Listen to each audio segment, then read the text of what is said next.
Happy World Trade Week, everybody.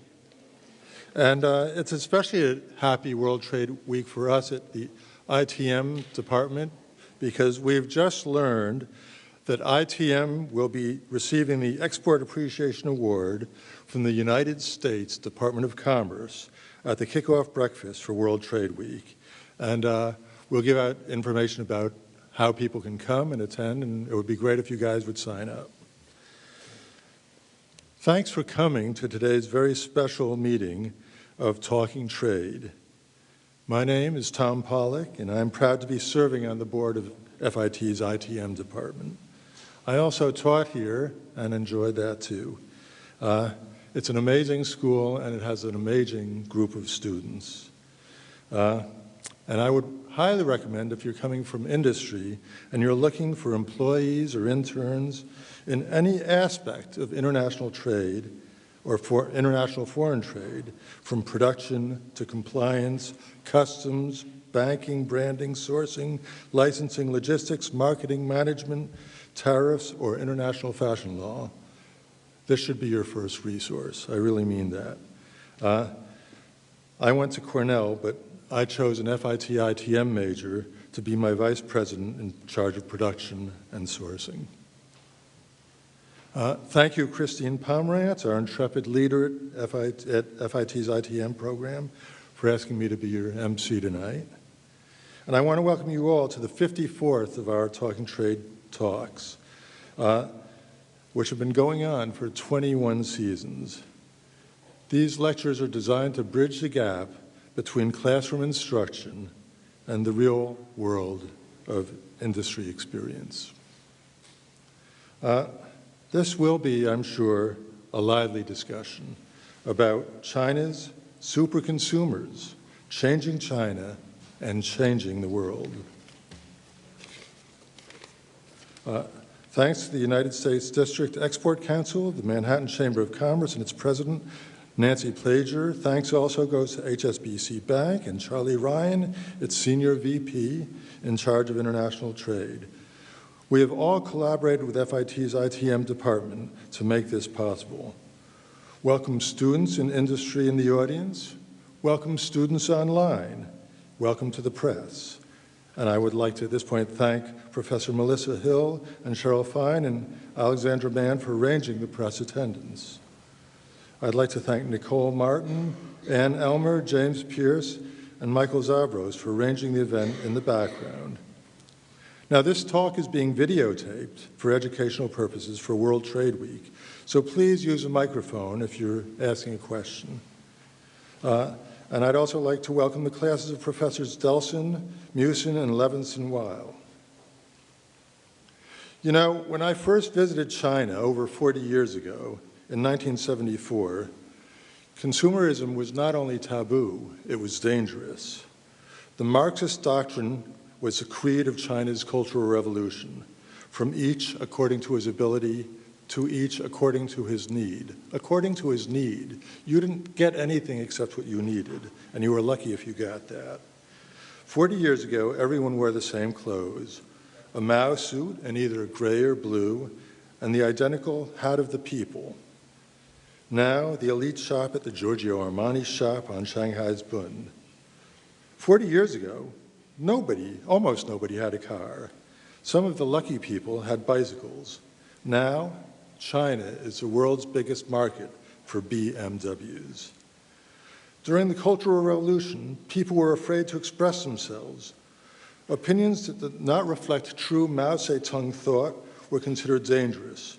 People were turned in by their peers and by their family members for stating perceived anti-Marxist slogans and ideas. And thousands were sent away for years to be re-educated. Movies that did not celebrate the glorious People's Revolution were banned. And last week, the biggest grossing movie in Chinese history was run. And it wasn't a Chinese movie, it was America's Fast and Furious 7. In fact, the movie had a bigger audience in China than in its opening in the United States.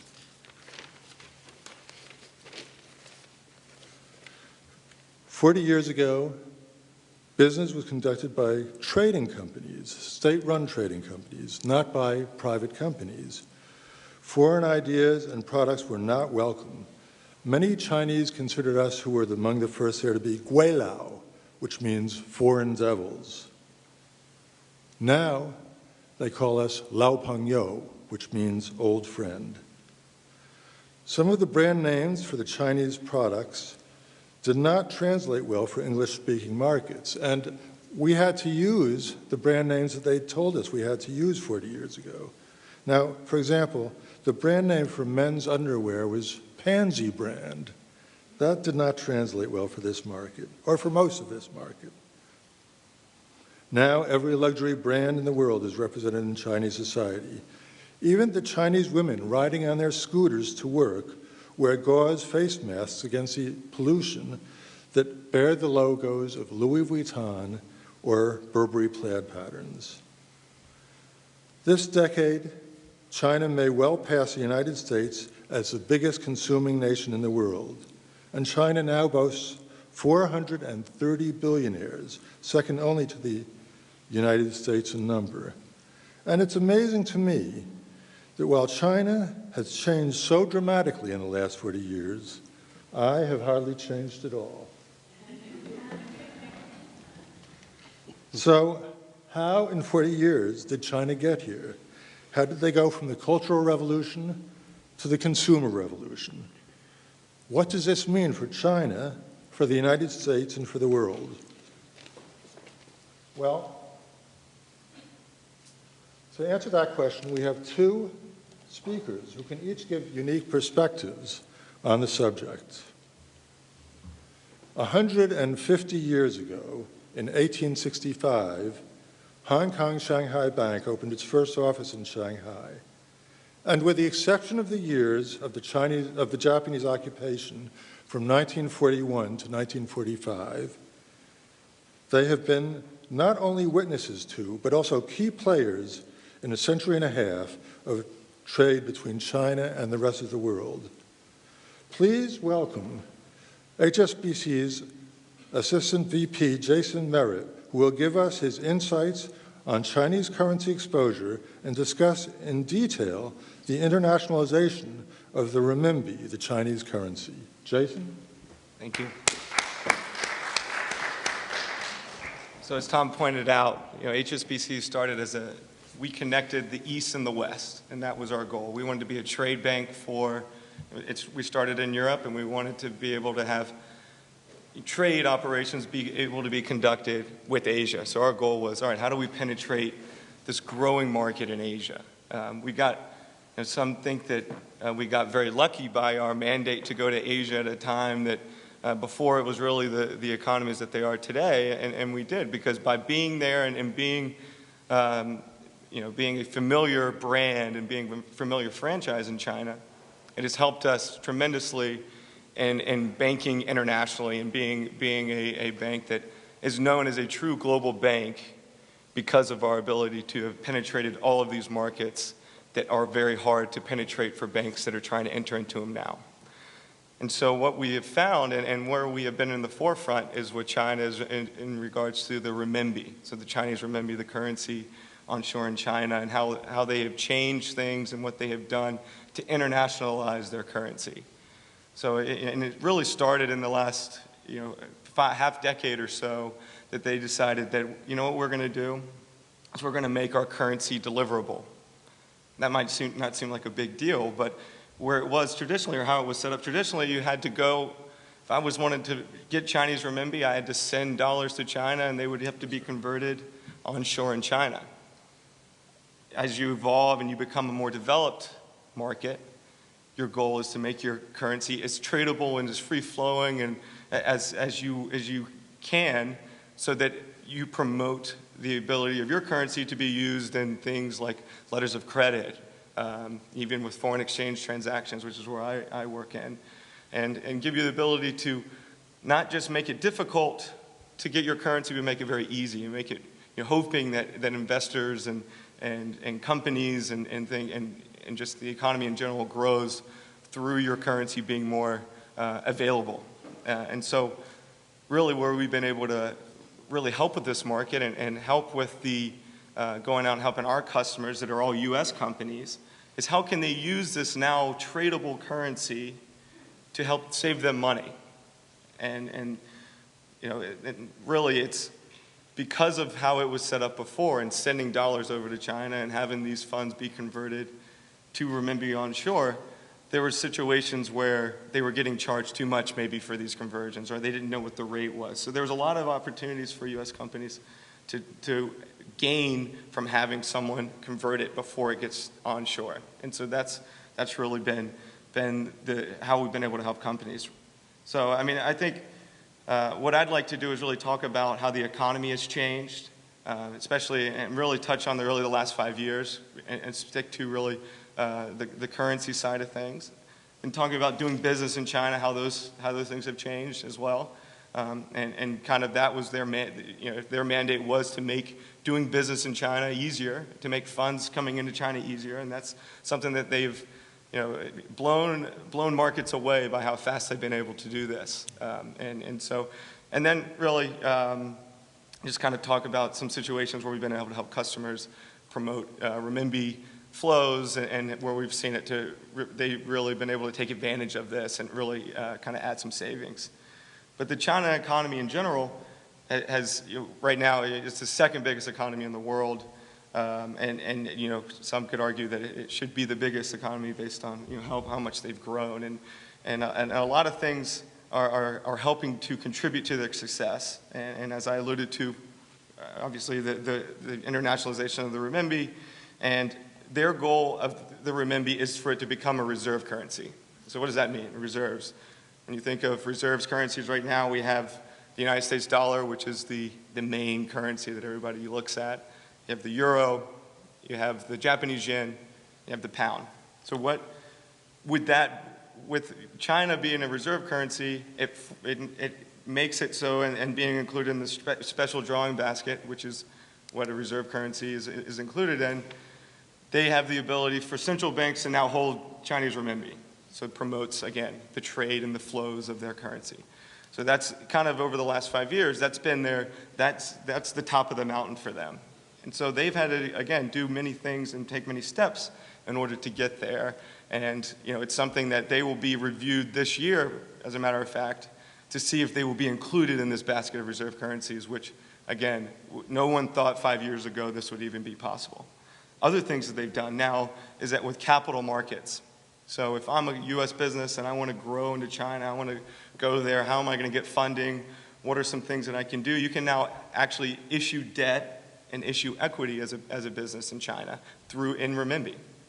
So that's incredibly valuable when you're looking at, again, not only for China, yes, any business around the world, please come here and do business in China. We're going to make it very easy for you. You can fund your business through our debt and equity markets very easily, issue in renminbi. So that's another thing. And then you hear in the news the Asian Infrastructure Investment Bank, you hear about them opening a clearing bank in Canada so they can clear trades same day in North America. So they're making, it seems like when I talk about China or when I read about China and I see how it's evolving, that when I started the conversation, something has changed by the time I end the conversation. That's how rapidly they are continuing to change.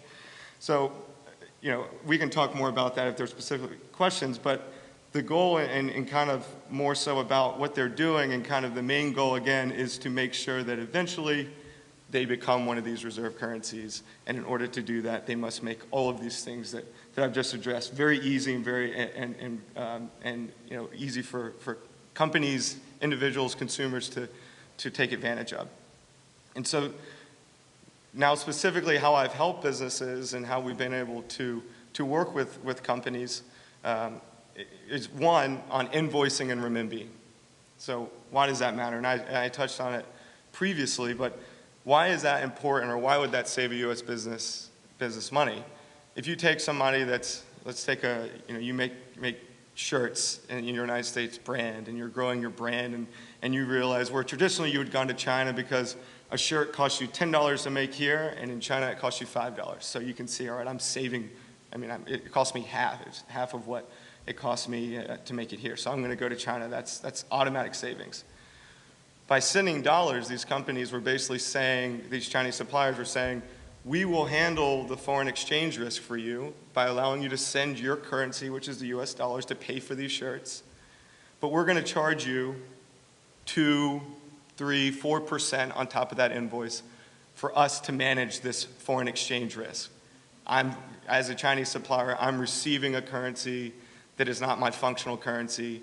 I have risk in terms of converting those dollars to renminbi, and I'm going to charge you for that. And they had to do that. There was no other choice that this American company had, because their currency was anything had to be converted onshore. So now that that's changed, we've been able to help companies to invoice in renminbi, pay for these shirts in renminbi. And what that has helped them to do immediately is save on that 2 to 3% spread. So if you tell a business in your gross profit margin, I'm going to add 2 to 3% to that, you have them jumping around doing cartwheels, because that's a tremendous savings, and that's something that we have been able to help. And through this whole internationalization, we've been able to help companies become more efficient and save money, and again, promote the flow of funds to China.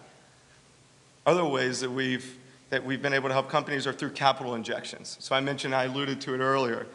If you want to go there, start a business, you can issue debt and equity. That's very easy. But if you're a smaller business, what are some other ways that you can penetrate China without being big enough to issue debt and equity? Well, now again, you can have an equity injection into China in renminbi, and you don't have the regulations and really the restraints that you had previously about how to spend that money. So there's been some regulations that have been relaxed that allow you to say, all right, if I'm starting a business there, I can have this injection and I can start growing my business and have a little bit more freedom with the funds that are being injected into China. So that's really promoted more business, and again, promotes more international businesses that might have been scared to go into China. Now that's another risk that they don't have to really worry about, and makes them more willing to go into that market. Lastly, the big thing we've been able to help with is companies that are established in China, having a very successful business in China, and want to have money repatriated back to dollars. Trapped cash. You hear that a lot.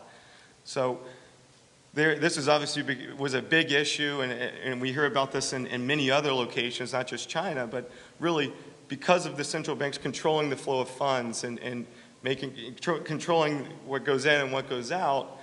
Really what going out is what they were mainly focused on, and so it made it very hard in terms of taxes and various other kind of penalties that they were placed on these funds to bring them back or repatriate them to dollars or euros, wherever they needed to go, made it very difficult for them. So what we've been able to do is help companies through intercompany loans, which are if you have a China operations, you have money in your account and you want to use it for other parts of your business that help the consolidated company. So you have a China sub, you have a Mexican sub, and you want to start a business in Europe. Instead of going into Europe and taking a loan out in euros or doing whatever, issue debt or issue equity in the European markets, you can instead do an intercompany loan by using the funds from the China sub and send those over through this structure to fund your European business. So this is something that, again, is a relaxed, something that the central bank has relaxed to make it easier to promote not only the business in general, but the flow of funds, and making it easier for companies to really find doing business in China attractive, or really relax some of those things that might have been cons to them even starting their business in China. So those are really the main topics and really the things that we've seen. I think as a firm at HSBC, we see tremendous opportunity, not only before the internationalization of the renminbi, but especially now in terms of businesses growing, not only from onshore, but also to promoting the flow of funds to China and being willing to do business with China. That's something that we see growing tremendously. I know we hear concerns about GDP, and we hear concerns about other things that are maybe macroeconomic issues that investors might be focused on, but they're in a very good place, even though GDP might come in under a 7% target, which is what they've traditionally been able to blow out of the water. It's kind of that still is not going to deter anybody from doing business, or it shouldn't deter anybody from doing business based on the overall economy and overall really landscape of what they've been able to accomplish.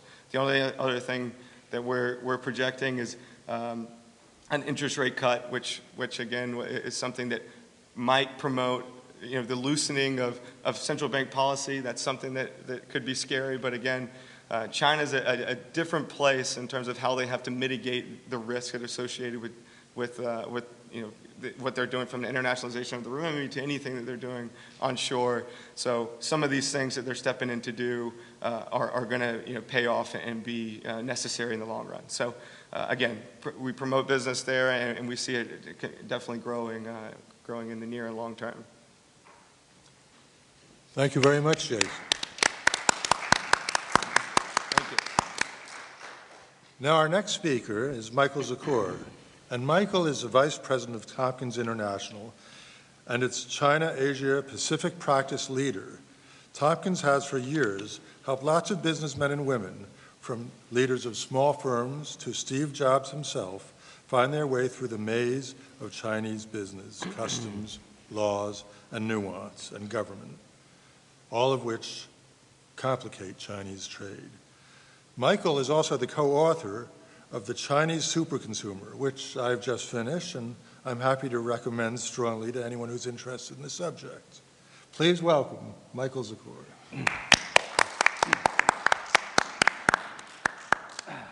Thanks, Tom, and thanks, Jason. Good afternoon, everybody. Thanks to Christine Pomerantz and everybody here at FIT and our colleagues and friends from NYU and through the SUNY system. It's an honor to be here today. The title of today's program is China's Superconsumers, Changing China, Changing the World. Thanks. I'll take that, Tom. You want my NIMI. So the book we wrote is called China's Superconsumers, What 1 Billion Customers Want and How to Sell It to Them. How many of you have been to China? Show of hands. Christine, you don't count. Larry, you don't count. Okay. How many of you speak Chinese? 1, 2. Okay. That has to change. This is a different world we're living in. And we just came out of a period from about 1980 to 2010 that we called Globalization 1.0, right? Prior to the 1980s, the world was not yet globalized. It was not yet, as Tom Friedman put it, flat. Economies largely existed in silos. Societies and culture existed in silos. It wasn't even until the 1960s and the 70s when the fax machine became a cutting-edge tool of communication. And I'm going the wrong way. Right. Oh, thanks. Right click, right click. Here I am talking about technology, right? There we go. So talk a little bit about what is Globalization 2.0, because that's the era we're living in. And it's really important for you to understand that the global economy and the global business world today exists in this 2.0 world, and that China is actually one of the 4 pillars of a 2.0 world. So the first mega trend to come out of 1.0 and to manifest today is first the rise of China in Asia as first a manufacturing hub. So China for the last 25 years has been the factory to the world. China went from the 198th largest economy in the world to the 2nd largest economy in the world in less than 30 years, essentially by making all the things you and I are wearing, that computer, these lights, those exit signs, these seats, right? So we lived in a made-in-China world, and that's how China got rich or richer. Now, China has emerged as the most important consumer market in the world. And we call them China's superconsumers not because they wear capes and masks and rescue kittens and fight crime. We call them super consumers because there's 800 million of them, and they all want to spend the way you and I do. And that's going to change the world. The second mega trend in a 2.0 world is first the birth of the internet, then the development of e-commerce, and most importantly, the development in the last 2 years of borderless e-commerce. Borderless e-commerce is going to be one of the most important factors in global trade and consumerism in the next 25 years. What this means is you're no longer confined to buying something in America from Amazon or confined in China from buying something from Alibaba. We can now buy goods from China on Alibaba, and Chinese consumers can buy goods on Amazon, and Chinese consumers can buy from Macy's.com and Burberry.com. And so the rise of borderless e-commerce is the next mega trend. And there's a slash there for omni-channel. If you're a retailer or a consumer product company, you need to run an omni-channel operation, which basically means, it's another way of saying frictionless commerce. So you want to allow your consumer to see it anywhere, engage with it anywhere, buy it anywhere, return it anywhere through as many or as few channels as I want. So we're talking about e-commerce, okay. What about mobile commerce and tablet commerce and interactive TV commerce and your wholesale and your retail and your third-party resellers? You can't view those channels as separate anymore. They all need to be attached. That's what omni-channel is. And then finally, the third mega trend is the growth of the global supply chain. It's at first appearance the least sexy of the mega trends. You know, we think about supply chain as we make something in a factory, we put it in a truck, we deliver it somewhere. But actually, and this is especially true in the fashion world, in the luxury world, in the retail world, okay? I work mostly with fashion companies and consumer product companies and luxury companies. So I work with Kenneth Cole and Coach and Michael Kors and Tory Burch and people like that. And you will get the same answer from all of them, that operations and supply chain are actually the key to their profitability. It's not the key to their imagination, but it's actually the key to their profitability. So the ability to make it anywhere, move it anywhere, sell it anywhere, and have somebody return it anywhere, that's what the supply chain does for you. So we take these three mega trends, and you now live in a globalization 2.0 world. So that kind of sets the context. So as you know, Chinese New Year was in February, so Happy New Year, everyone. And this year it was the year of the goat. At least that's what I thought. Then somebody told me it was the year of the sheep. Then they told me it was the year of the lamb. Then they told me it was the year of the ram. Now, in most years in China, the 12 zodiac animals, it's pretty straightforward. Year of the monkey, year of the rat, year of the pig. This year, it could have been any one of these. And the reason for that is the Chinese symbol yang is a very old, couple thousand years old symbol. And it's actually a symbol that can mean any one of those animals. Now, the goat has its adherents because they say the goat has two horns, and the Chinese character has the two horns at the top. But this is emblematic of how confusing and difficult understanding China and doing business in China can be. We can't even agree on what year it is. So the real question is, how did we go from a country that 150 years ago was largely living, operating, and functioning the way it did 800 years ago, or 1,500 years ago, or 2,500 years ago? China has traditionally been a feudalistic society. You had the emperor and his court at the top. You had the mandarins and the government officials and the functionaries below him. And then pretty much everybody else was a farmer, a peasant, who owed their allegiances to local power brokers, local potentates, and warlords. So how did we go from feudalism, which was largely the situation even 40 years ago, to Fendi? From feudalism to Fendi in 30 years. How did we go from sandpaper Sandpaper. As recently as 30 years ago, if you were a Chinese woman who wanted to look pretty, you couldn't use makeup. Makeup was considered anti-revolutionary. It was considered capitalist. It was considered bourgeois. And you were likely to find yourself in a re-education camp if you put some lipstick on.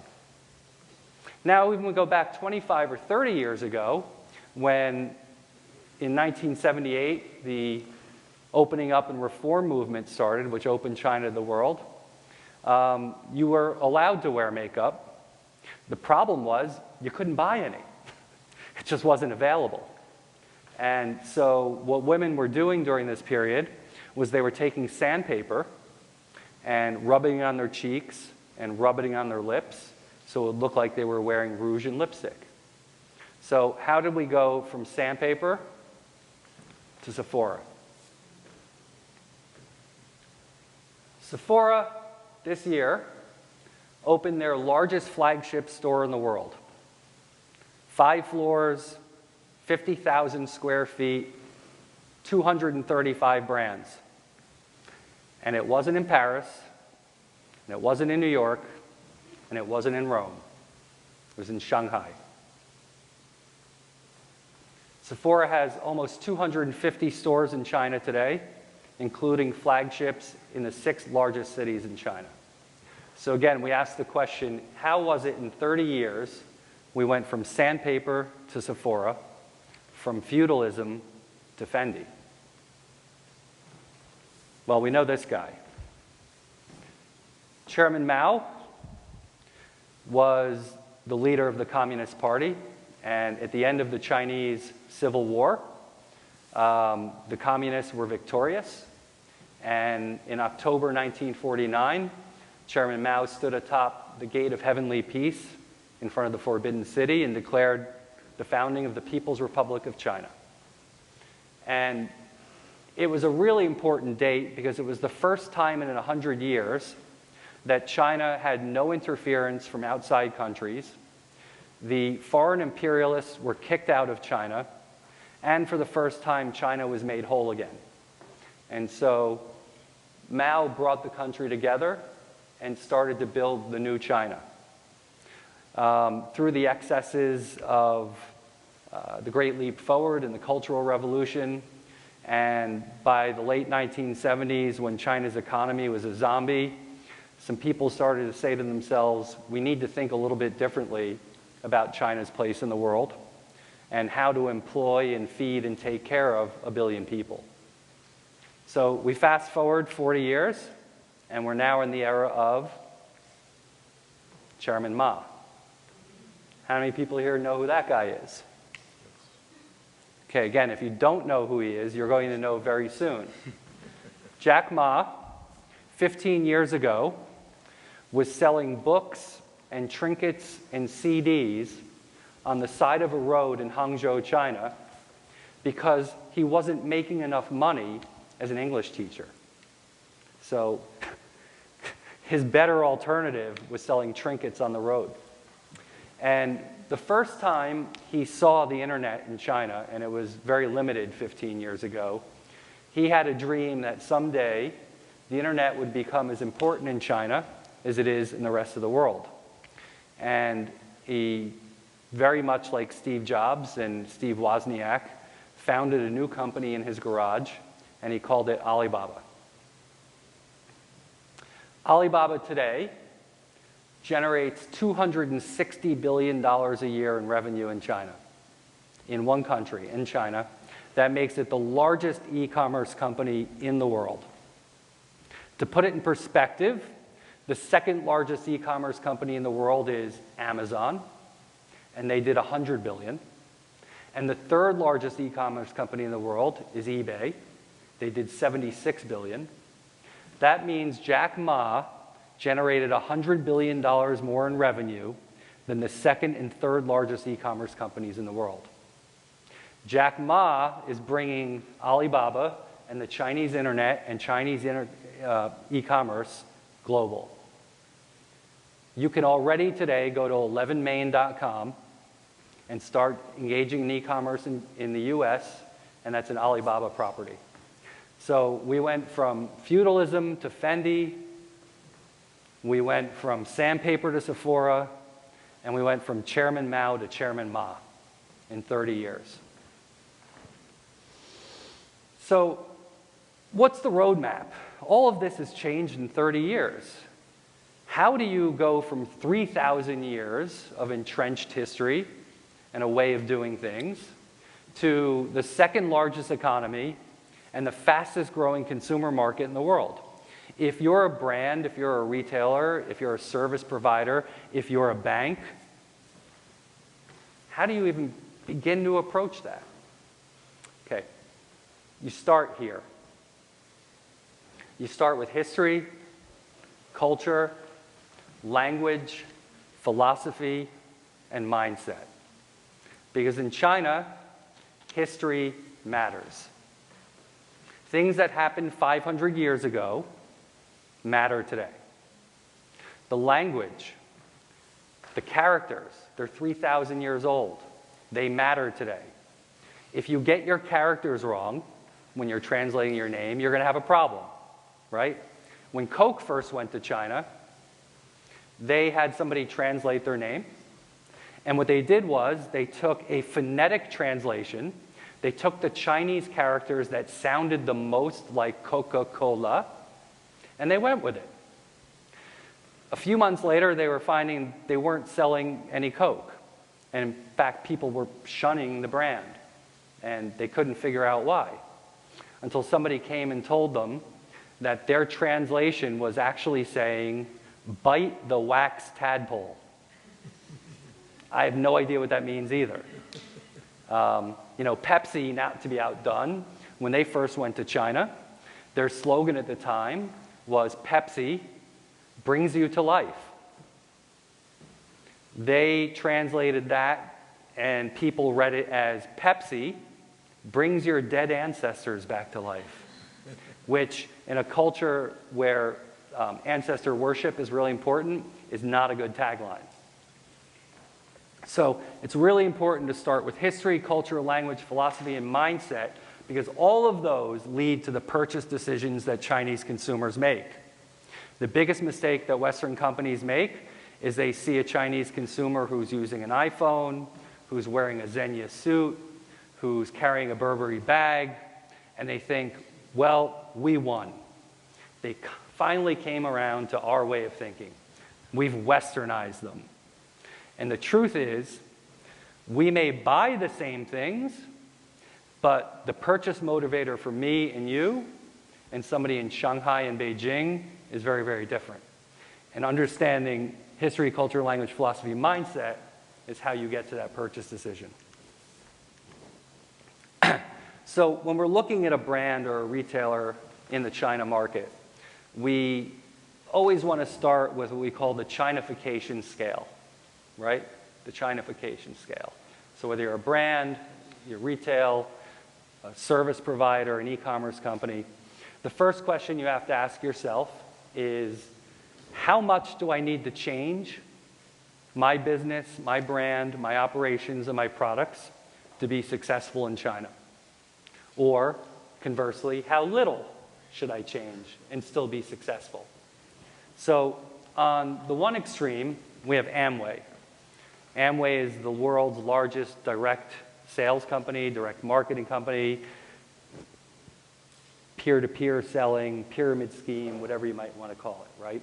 So Amway's been operating for over 60 years, and their business model is simply, you buy the products from us, and you sell it to your friends. And along the way, as you recruit new salespeople, you move up the pyramid, and your income comes from there, right? So Amway went to China in the late 90s, and they went in with their basic global business model, and they operated successfully for about 2 years. Until one day, the CEO of the China operation got called up to Beijing, and the Ministry of Commerce said, we'd like to have a little conversation with you about your business in China, which was profitable. And essentially, it was a very short meeting because MOFCOM told them, we're very sorry, but we're revoking your license to operate in China. You need to cease and desist all operations immediately. You can imagine how shocked they were. And they walked away not knowing why. And it was only later on they found out that a hallmark of Chinese thinking is to allow an experiment, to observe it, to let it flower, and then take your impressions about what it means to you, right? And so the Chinese government was willing to let Amway operate for a couple of years, and they came to two conclusions. One, China has a long history of pyramid schemes and of people ripping each other off, and frankly, we don't want that here anymore, and we need to protect our citizens. The second conclusion was, so Amway's got these 300,000 associates. They all talk the same. They all do the same things. They gather in these monthly meetings. They have a big yearly conference. What if their mind turned to politics and off of Tupperware? So the Chinese government saw them as a threat, a potential threat, as an organized group that could threaten them. So years of negotiation later, Amway and the Chinese government came to an understanding. Amway could re-enter the Chinese market if they built stores. If they built stores. In 60 years, Amway had never built a store anywhere in the world. And the second stipulation was that the Amway associates had to be attached to and supervised by somebody in the store, and they could still go out and sell peer-to-peer. The third stipulation was 60% of everything Amway sold in China had to be made in China. You would have thought that the Amway executives would have said, this is completely against our philosophy and our business model, thanks but no thanks. They actually had the foresight to say yes. And they went into China and they built bricks and mortar stores all over the country. They completely changed their business model. They completely changed their sourcing philosophy. Everything. Today, China is Amway's #1 market in the world. They're doing about $12 billion a year there. They had to change everything. In the middle of the scale, you have a company like Pizza Hut. Pizza Hut is owned by Yum Brands, which also owns KFC. And basically, KFC and Pizza Hut have been printing money in China for the last 20 years. And Pizza Hut was successful from day one. There are still Chinese cities you can go to and find blocks-long lines just to get into a Pizza Hut. And about 10 years ago, Domino's looked at that and said, oh, the Chinese really love pizza. We need a piece of that market if we're going to grow internationally. And Domino's went to China. And 2 years later, and about $250 million lighter, they left China. How? Why did Pizza Hut succeed where Domino's failed? Because Domino's didn't understand it wasn't about the pizza. Pizza Hut, for many newly middle-class Chinese, was their first Western dining experience. To go in, sit down, use a knife and fork, have a menu, pasta, lasagna, appetizers, salad bar. It was a place you could feel good about taking your date, your colleagues, your parents, a place to go and celebrate. Domino's came in and they said, we're going to deliver a pizza to you in 30 minutes or less. Well, first of all, you can't walk 3 blocks in Beijing in 30 minutes or less. Never mind deliver a pizza. That was problem number 1. Problem number 2 was there was absolutely no cultural precedence for delivery in China. There was no delivery culture. The third and biggest problem might have been the pizza itself. Chinese people like to sit down and eat the pizza with a knife and fork in a restaurant. Getting it delivered to you in a box in 8 big slices that you eat with your hands is somewhat barbaric. And on top of that, a lot of Chinese families still live in close proximity to each other. Okay, so you might have the family in one apartment and auntie and uncle and cousins in the other apartments. and they'd see the pizza come, and they'd all converge on Dad's apartment, and they'd all want a piece, and Dad would be slicing it up into little pieces like this. And so everybody got a piece of pizza this big for dinner. And he says to himself, the next time I do this, I need to order 4 of those. I can't afford 4 of those. So Domino's took no notice of culture, history, philosophy as purchase motivators, and they failed. Finally, on the other end of the scale, we have Starbucks, who went to China and succeeded, and they changed virtually nothing about their brand positioning, their products, their retail establishments. You walk into any Starbucks in China, and it looks like a Starbucks in New York, or London, or San Francisco. So what audacity, what hubris for Starbucks to go into China and think they could change nothing and succeed. Why? Was it the coffee? So that's a Starbucks here. And you could say that's a Starbucks in Shanghai. They look exactly the same. In fact, they told Howard Schultz he was crazy to go to a tea-drinking culture like China because nobody there would drink coffee. You're crazy. What Howard Schultz saw was 3,000 years of drinking tea, but he saw something else.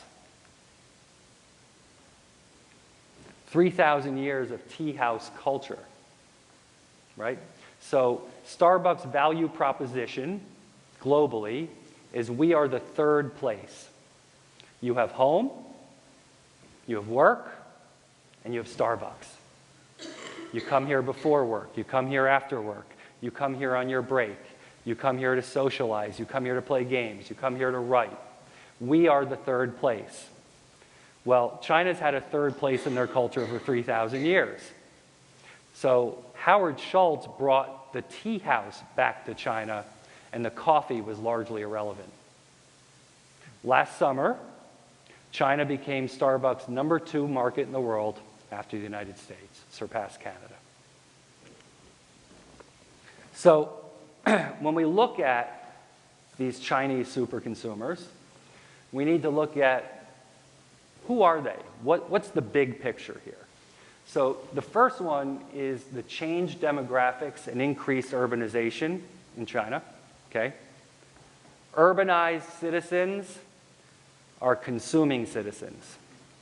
What you consume on the farm is 1/100th of what you need and want to consume in the city. So in the last 25 years, 300 million Chinese have moved from the countryside to the cities. That is the largest migration in human history. 300 million people moved from the countryside to the cities. It's expected that in the next 10 years, another 200 million Chinese will move from the countryside to the cities.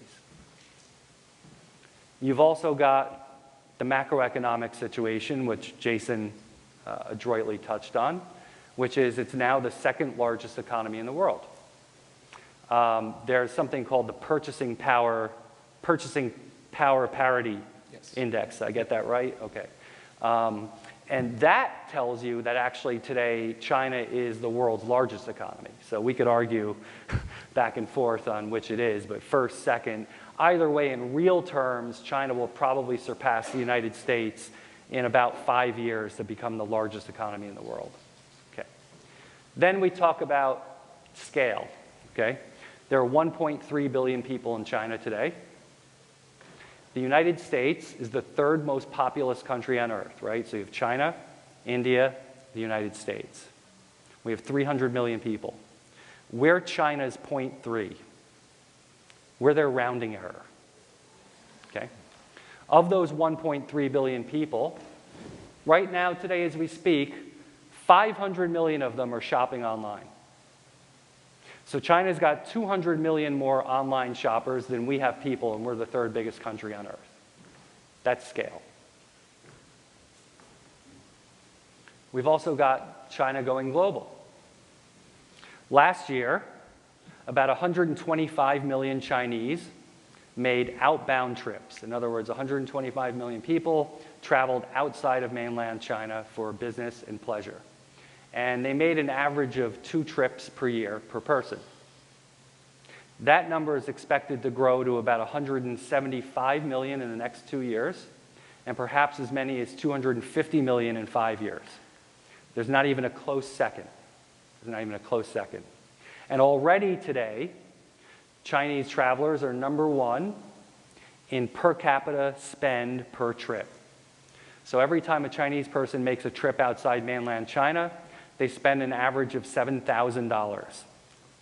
To put that in perspective, every time an American makes a trip outside of America, we spend about $2,000.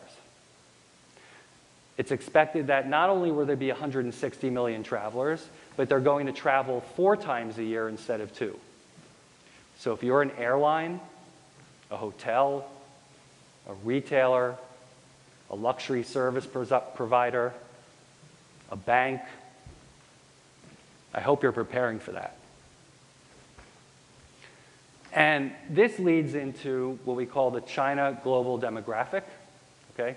And this is something that's emerged over the last couple of years.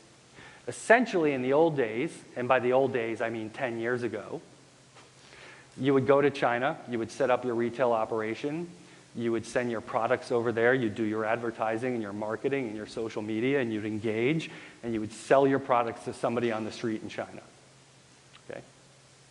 Now, due to the China traveler, due to the increased sophistication of the Chinese consumer, due to the fact that, A, there are 250,000 Chinese students studying in America every year. That's more than any other foreign contingent in the US, and another 150,000 studying in Europe. Due to the fact that Chinese investors now buy 30% of all Manhattan residential luxury real estate. Due to the fact that Chinese companies are going global at an unprecedented rate. How many of you seen a movie in the last 6 months? Okay. How many of you have been to an AMC theater in the last year? Probably pretty much everybody. Okay. That seat you were sitting in, it's Chinese. AMC Theaters was bought 2 years ago by a company called Dalian Wanda. Dalian Wanda is actually one of the largest entertainment conglomerates in the world. And it's widely expected that Dalian Wanda, sometime in the next 2 years, will become the first Chinese company to own a Hollywood studio. Okay. How many of you like bacon? And I hope I don't offend the vegetarians. Ham, bacon. Okay. If you've eaten bacon in the last year, you've probably eaten a piece of Chinese bacon. A little less than 2 years ago, a company called WH Group, which nobody here has heard of, okay, bought Smithfield, the largest producer of pork in the United States, for almost $6 billion. It was the largest takeover of a Chinese company by an American company in history. Okay? How many of you heard of Thomas Cook Travel? Okay, how about Club Med? Okay, if you take a Club Med vacation in the next year, you're going to be staying in a Chinese hotel on a Chinese beach. And I don't care if it's in Martinique or Ibiza, it's Chinese. Okay? A company called Fosun completed the takeover for both Thomas Cook and Club Med this year. And they also completed their takeover of the fashion brand Folly Folly. Okay?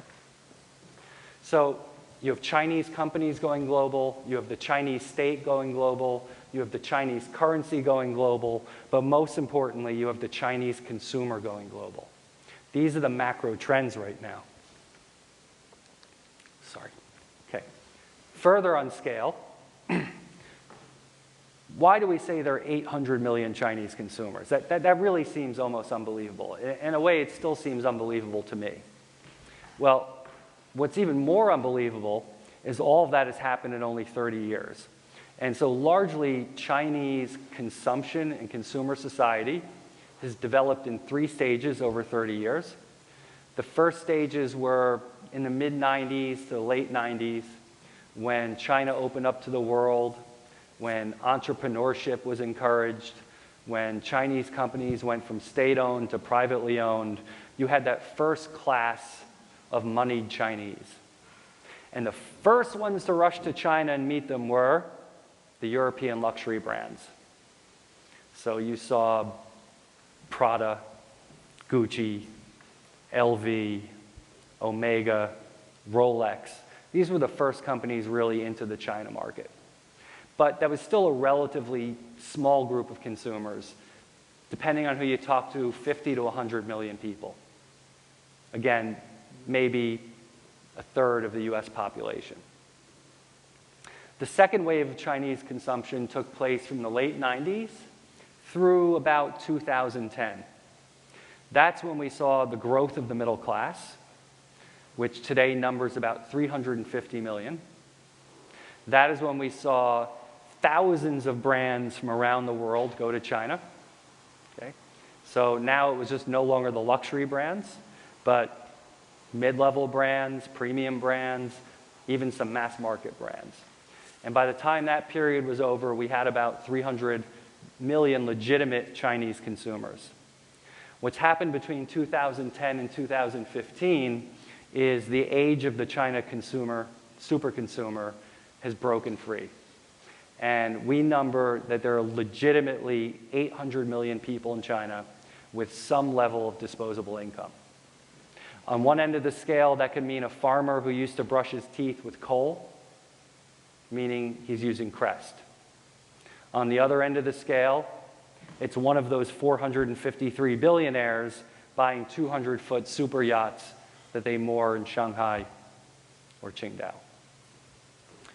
And so it's very important to understand that there are 3, 4, 5 generations of consumers in China. And they are changing the face of China. China does not look the way it did 5 years ago. It does not look the way it did 10 years ago. Materially, culturally, psychologically, infrastructure, it's all changed because there are 800 million people who want and need things, stuff. And what I found most fascinating about the subject when I started researching for my book was if these were China's super consumers, did this have some precedent in history? And really, the guiding principle, the first thought I had was, yeah, it's only happened once before in history. The first group of super consumers were the American consumers of the post-World War II era. Right? So World War II was over, the world was aflame and in rubble, and the only country really left standing was the United States. And the GIs came home, and they got the GI Bill, and they went to college, and they built homes, and the suburbs grew, and they needed to fill those homes with stuff. And we were making stuff for the rest of the world because they couldn't make their own stuff. And so the first age of super consumers, the first age of super consumption, and you can argue the merits, there are positives to it and negatives to it, to be sure, occurred from about 1950 through the 1990s in the US, and that spread to Europe and other parts of the world. So it was the greatest orgy of consumption in human history. And now we are witnessing the birth of the second age of superconsumption, and it's all coming out of China. And it's telling about human nature that two of the most interesting and direct results of Chinese superconsumption mirror exactly what happened in the United States the first time around. In the 50s and 60s, the US became obsessed with cars and car culture. And for the first time in history, Americans were traveling the world in large numbers. They became obsessed with cars and car culture and travel. And you've seen the exact same thing happen today in China. Obsessed with cars, right? How obsessed? 1.5 million new cars hit the road every month in China. In the last 25 years, they've built 75,000 miles of highways. Never mind local roads, 75,000 mile highways. And we've already touched the travel. And so again, we're seeing a lot of the same phenomena, But you always have to go back to history, culture, language, philosophy, and mindset to understand the purchase motivators. So at the end of the day, if you're not thinking about China, I assure you they're thinking about you. And so you can choose as a business person, as a creative person, whether you're in services, products, design, you either get with China's super consumers or you get run over by them. And the choice is largely yours. Thanks for having me.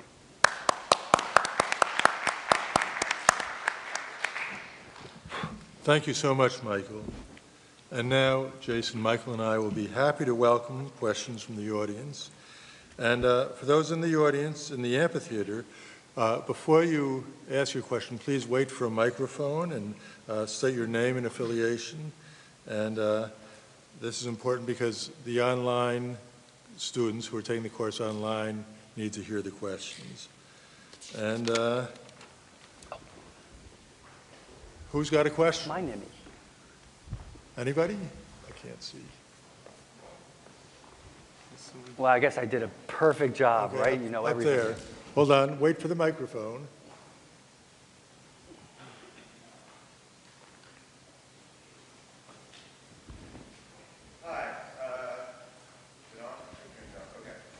Benson Wilk, I teach American history here. Oh, now it's very on. Here at FIT, we talk a lot about ethical consumption, especially sustainable consumption. I think that China has a reputation, or Chinese consumers have a reputation as being particularly unethical. And I'm thinking in particular of an article just this week in the New Yorker magazine about how Chinese demand for lumber and for ivory is destabilizing the government of the Central African Republic and leading to the extinction of elephants there. Here in America, we also are not always so ethical. It took us a long time to start thinking that way. Do any of you think that there is a movement towards thinking more about ethics in consumption among Chinese consumers, and what would it take to make them think more that way? Thank Sure. you. Okay, so I think you need to make a very fine distinction between Chinese consumers and a microscopically small relative numbers group of people who buy ivory, for instance. You know, it's a new concept, you know, ethical consumption. I think you point out a couple of issues that are very real. And I think there's been a huge change in consciousness. So the one you didn't mention is that China has traditionally had a huge appetite for shark fin soup, to the tune of, you know, maybe 40 million sharks a year are killed, caught, have their fins cut off, and are thrown back in. And there's been a huge movement in China over the last 5 years to discourage people from consuming shark fin soup.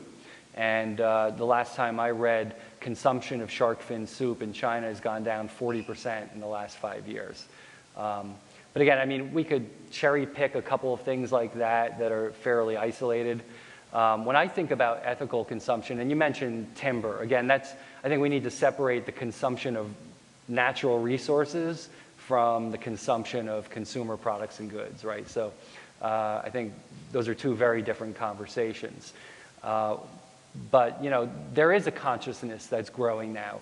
I think people in China are thinking in terms of sustainable development, sustainable consumption, very much focusing on things that are good for you and the environment. You know, I think nobody is more conscious of pollution than Chinese people are, right? So the air is bad, the water is bad, the soil is bad. But this is important. This is an important point. A long time ago, my mother told me, when you're pointing a finger at somebody, you have 3 fingers pointing back at yourself, right? Very simple lesson from kindergarten. So let's take the example of pollution in China. The world will point its finger at China and saying, you're releasing more carbon than anybody else, your rivers are more poison than anybody else, your soil is more poison than anybody else, but nobody ever asks why. Why? Okay? The consciousness that we developed in the United States that peaked with the passing of the Environmental Protection Act and the creation of the EPA meant that for the last 50 years, we've been cleaning up our environment. We've cleaned up our rivers, we've cleaned up our air, we've cleaned up our soil, right? But guess what? A big reason the Western manufacturers moved their operations to China, price was a factor, but pollution was the other factor.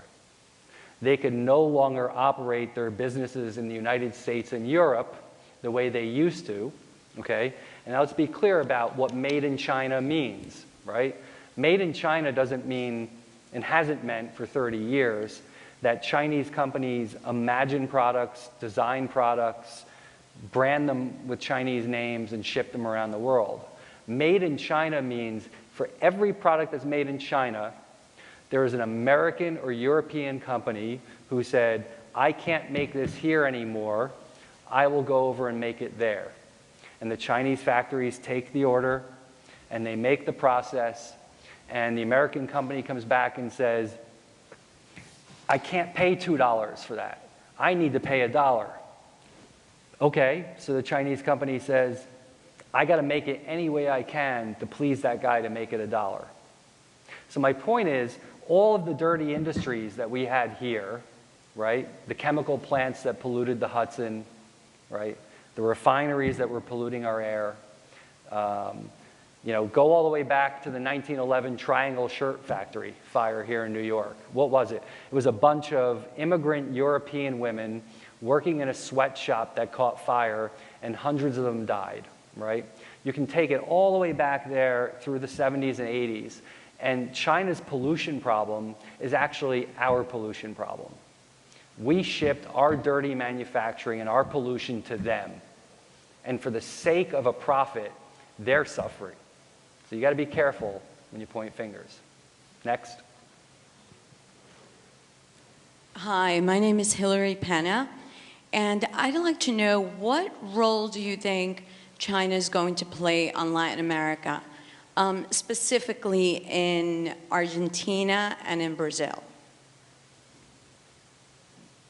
Well, I mean, I can speak to it more from what we've seen. I mean, with Brazil being such a big trade partner to China, and especially, I mean, we see it a lot with Australia as well, and these big trade partners. They're being tremendously affected by, you know, what is perceived as an economic slowdown in China over the last 6 months or so. So you're seeing Brazil tremendously be affected by this, by the amount. I mean, if you look at their currency, it's depreciated. I think it was, you know, anywhere at 20% in 3 months or 4 months. So their economy isn't doing well. They obviously have some changes that are going on internally in Brazil, but obviously the slowdown in what is being purchased by Chinese companies is tremendously affecting them. I don't know too much about Argentina, but you know, I think really any trade partner that's dealing with China, whether it be emerging or a developed economy, is definitely feeling some strangles right now. You know, I think from another point of view is China for the last 10, 12 years has been highly reliant on the natural resources of South America. So everything from lumber to, you know, chemicals to, you know, fuel. You know, Petrobras does a lot of business with China. So China's need for natural resources is only going to continue to grow. And so I think Latin America has a huge role, a continuing role to play in providing China with natural resources. From a market point of view, I see a lot of potential for Chinese companies taking their businesses to Latin America, because even still, for most Chinese companies today, the prospect of creating, building, maintaining brands for sale in developed markets is very daunting. And so what you're seeing is a lot of Chinese companies are kind of getting their learner's permit, if you will, in the developing world. So in other parts of Asia and Latin America. I have a question. Sure, go ahead. Here. My name is Melinda Lorenz, and I teach global marketing in the International Trade and Marketing Department. And in our classes, we talk about the country of origin effect. And you mentioned the European luxury brands that entered China over a decade ago. And I read a report last year from the Worth Global Style Network that as more Chinese brands were being launched in China, there was a growing trend of national pride, and luxury consumers that were in China would seek out those Chinese brands. Do you see that trend continuing? Okay, that is a superb question, and it's a really, really important one. So first, let's be clear. The concept of building a brand in China is very much still in its infancy. There are companies in China, when they think about building a brand, for them it means coming up with a pretty box, putting a logo on it, and putting, you know, a male and female on CCTV with really shiny smiles telling you that the product is great. And that's pretty much as far as it goes. In terms of foreign brands, whether they're luxury or premium market, or somewhat lower down the scale facing local competition, that's not really an issue yet. By and large, Chinese consumers prefer foreign brands for almost anything that is not mass market. So we look at, you know, the amazing story of the iPhone. You know, 8 years ago, we got a phone call from Steve Jobs, and he was frustrated that he couldn't cut a deal with China Mobile to enter the China market. And you know, I told him, your problem is you're trying to cut a deal with China Mobile. He said, well, they're the biggest mobile company in China, and you know, we're the biggest tech company in the world. That's who we want to do business with. And I said, well, you got to peek behind the mirror and see that actually China Mobile is afraid of you because you're so big right now, number one. And number two, their technology isn't ready to be compatible with your technology yet. So go look at China Unicom. They're a distant number 3, but that's a good first step in the market. So we fast forward to this year, and in fourth quarter of 14, Apple had its best quarter in history. They did a $16 billion quarter, and 25% of those revenues came from China, 25%. And it's expected that Apple's total percentage of revenue from China in the next 10 years will probably be over 50%. And the iPhone 6 has been a runaway hit in China. It's actually become the number 2 selling smartphone in China. And that's a pretty good place to be when there are 1.2 billion active smartphones in China. There are plenty of local competitors. So one of the fastest growing companies today in China is called Xiaomi, which in Chinese I think means little rice, right? Little rice. And 5 years ago they were a startup, and now they're a top 5 handset seller in China. But they did it largely by copying the iPhone and providing Chinese consumers with a cheaper version. And certainly there's appeal to that in certain levels of Chinese consumer society, but in the key demographics, they want the Apple phone. They want the iPhone. So you're not going to see anytime soon local Chinese companies who can compete with, you know, luxury and premium apparel, technology, food and beverage companies. It's really about the brand and the brand story, and foreign means quality. We spoke a little bit earlier when I came in and introduced myself. I'm Sudhir Sachdev, a little bit about supply chain that I know. But besides that, you gave 2 analogies about the US and then the Chinese, where they are in relation to the development process, 100 years apart, I guess, in a way. But there's another country that was also consuming much, was also very much buying US assets, and that was a scare about 20 years back. However, that, you know, sort of went away, and I remember the old proverb, you wait long enough, you know, everything will happen. So do you think that country, which is Japan, which was there, buying a Pebble Beach in Colombia, would that relate back to China at some point? Sure. So that's a great point. Let's not forget, just to start with, Japan is still the #3 largest economy in the world. So, we talk a lot about how far Japan has fallen. They're still the 3rd largest economy in the world. I think, when you looked at some of these, prestige buys that, Japanese companies were making in the 80s and into the early 90s, Pebble Beach and Hollywood movie studios and, Manhattan prestige buildings. A lot of that was done for the wrong reasons. That's one. Number two, a lot of the Japanese economy was unsustainable in some ways. I think the difference with China and Japan is first scale. The sheer size of the economy and the number of people there. Number two, the big difference I see today is the Chinese economy is more integral to the health of the global economy than the Japanese economy ever was. The reason I say to people we should all be cheerleaders hoping for success in China is because you don't want to live in the world where China goes belly up. You don't want to live in that world. Again, this is the difference between globalization 1.0 and 2.0, right? And be clear, the Japan Inc. model was very different from the China model in terms of manufacturing. Japan dreamed up the products, engineered the products, designed the products, built the products for themselves, branded the products themselves, and exported them around the globe, right? And the Chinese model for 30 years has been, we are simply assembling what you tell us to assemble, right?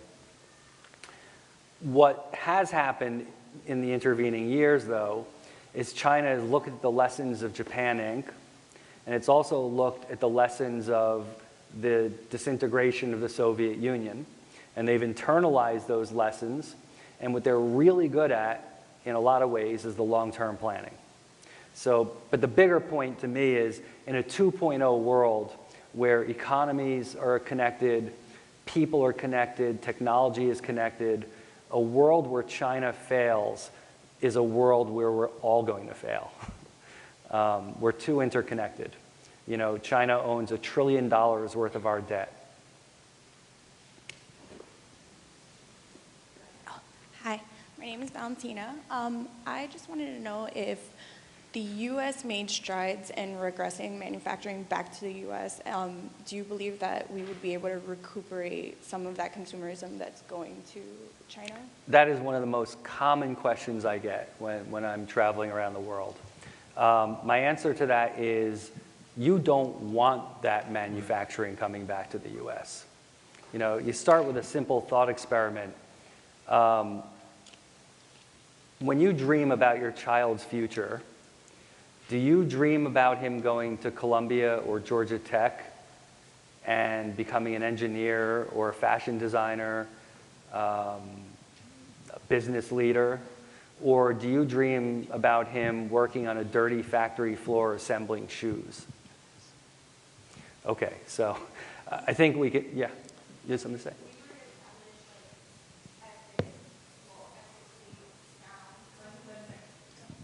I'll repeat it. If we were to establish ethically sound companies here,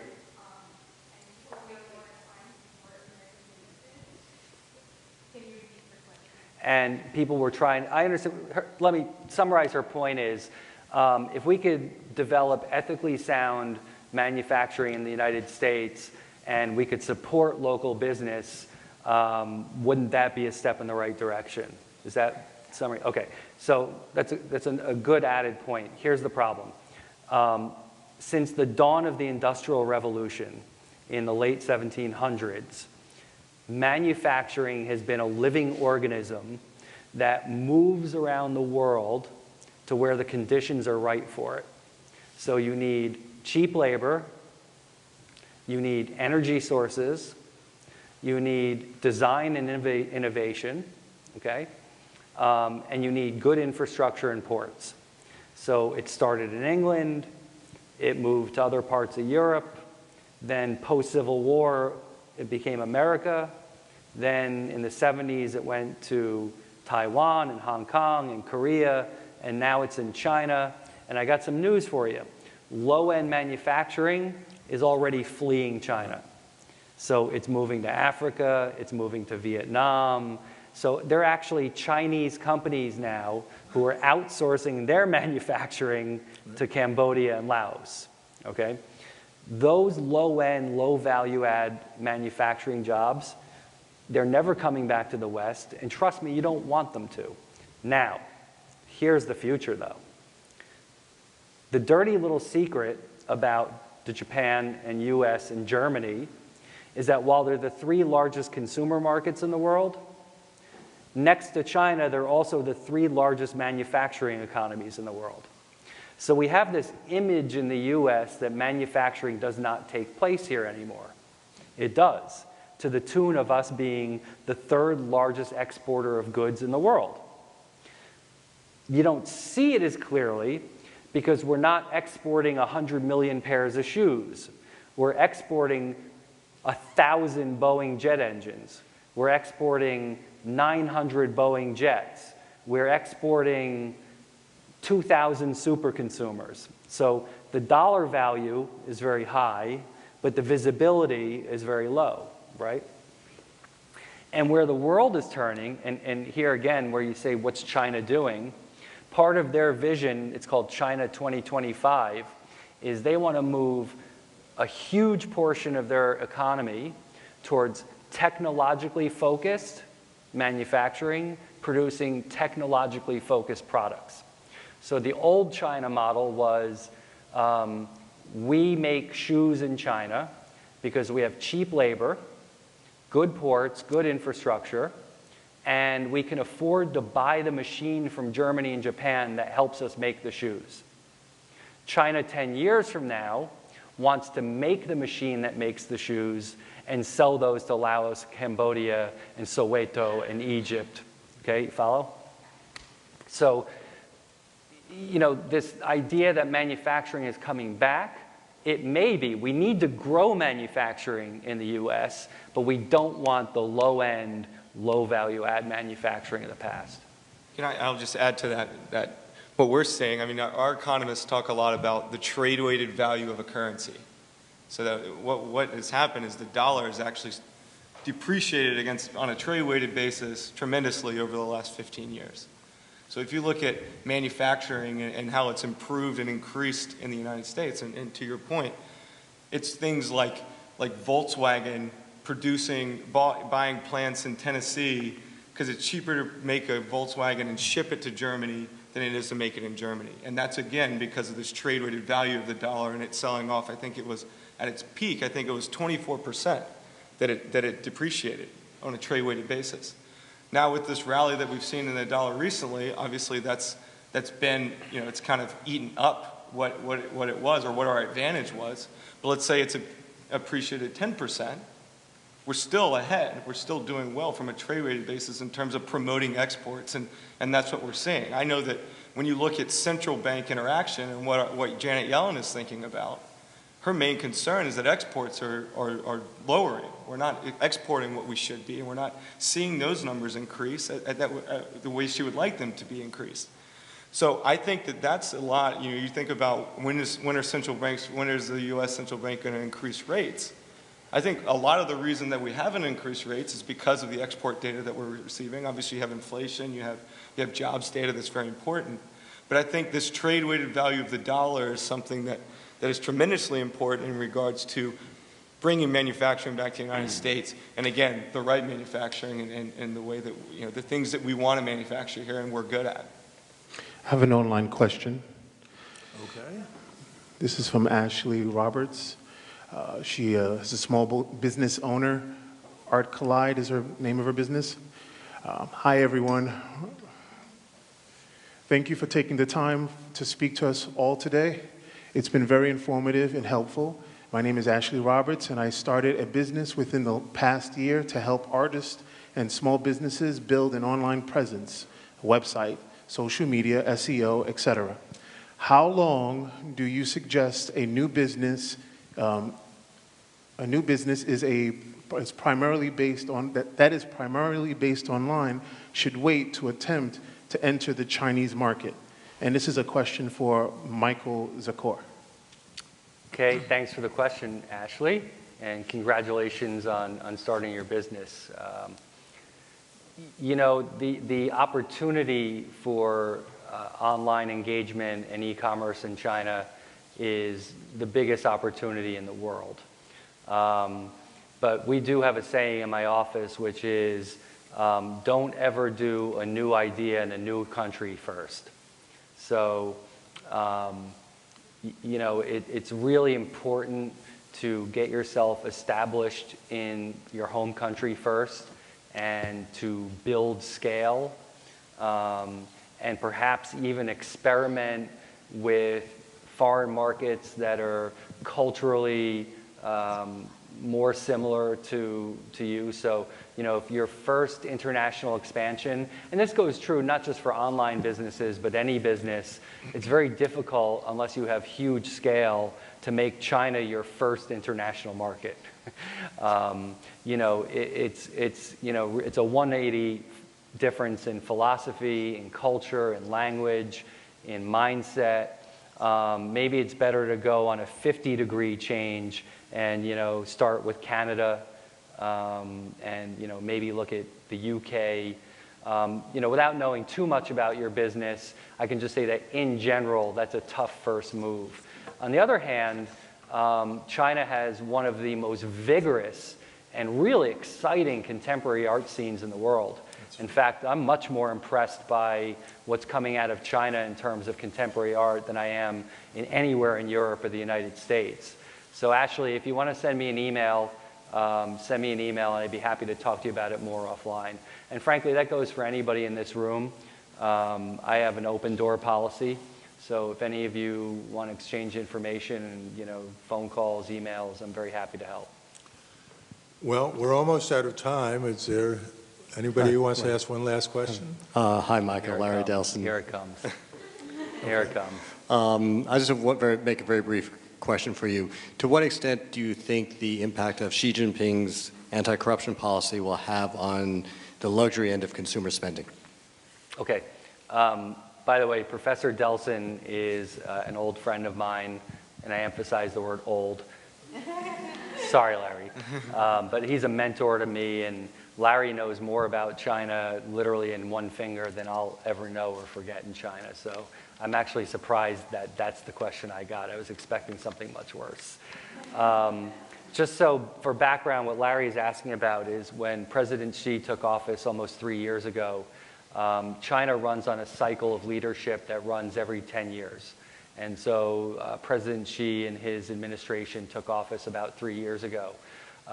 One of the first things that they did was they instituted an anti-corruption campaign across China. Corruption is an endemic problem in China. It's a way of life in China. And that doesn't make it too different from anywhere else in the developing world. You know, corruption in India is insidious. In Africa, it's insidious. And it's a real obstacle to the growth of a developing economy. And it's a real obstacle for a country and economy to get what they call, you know, get past what they call the middle income trap, right? So a lot of countries, as they develop, they hit a point where they can overcome the obstacles of a developing country to become a developed country, or they can't get over those obstacles and they regress back to where they were. And so the Chinese government largely views corruption as one of those obstacles. And so the first target, or one of the first targets, was the luxury industry, the luxury consumer goods industry, because consumer goods in China were being used as a form of currency. In fact, not too long after the campaign was put in place, a local Chinese transportation official rushed to the scene of a train accident, and his first mistake was he was caught on camera laughing and joking with his chums at the scene of an accident where people had died. But astute internet observers also noticed that he was wearing a $125,000 Rolex watch. This is a guy who was probably on a salary of about $7,000 a year. And so immediately, the luxury watch market in China took an immediate hit and lost 11% in the first year of the anti-corruption campaign. And there was a lot of thinking that this was something that was going to be instituted for a year, vigorously enforced, and then everybody would back away. And what's happened is that's not true. It's been vigorously enforced. Now, the anti-corruption campaign is not just about buying things. It's about rooting out corruption in government and bribery and wrongdoing. And millions of Chinese officials have been sacked in the last 3 years. So it's not just about the products. Now, that being said, even with that in place, the luxury market in China has actually, on a macro level, grown every year in the last 3 years. That's number one. So the long-term prospects are, it is still going to be the most important luxury market in the world. Now, here's the key, and I'll finish with this. The key difference is,